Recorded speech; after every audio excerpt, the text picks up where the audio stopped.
Piégé dans un confinement avec mon ex-fiancé, mon cœur a commencé à murmurer des secrets. Il l'aimait toujours. C'est l'histoire d'un amour ravivé dans les moments les plus improbables. Après une décision amère de se séparer, le destin nous a forcés à nous mettre en quarantaine ensemble. Au fil des mois, mon cœur a commencé à s'agiter. Une nuit, alors que je parcourais les commentaires d'inconnus sur ma situation, j'ai réalisé la vérité.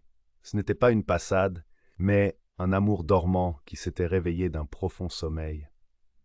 Je n'ai jamais été un homme de beaucoup de mots, mais mon amour pour elle m'a poussé à transcender mes lacunes.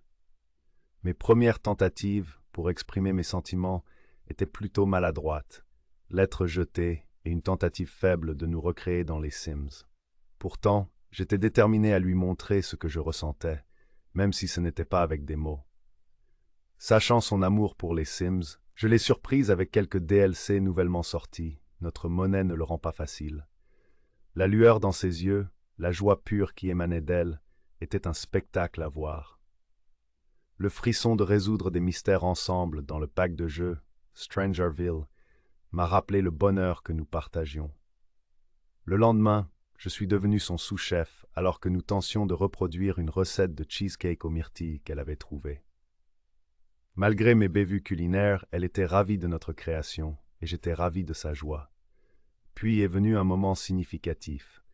Alors que nous étions blottis ensemble sur le canapé, nos personnages Sims ont décidé de tenter d'avoir un bébé. La pièce s'est remplie de rires puis de silence. Son étreinte soudaine et serrée m'a dit tout ce que j'avais besoin de savoir. Elle ressentait la même chose. Étonnamment, j'ai trouvé le courage d'exprimer mes sentiments. Quand je lui ai demandé si elle prévoyait de partir bientôt, sa réponse a été simple. Elle voulait rester. Et Dieu, comme je voulais qu'elle reste. Nous nous sommes endormis, enveloppés dans le silence de notre compréhension tacite.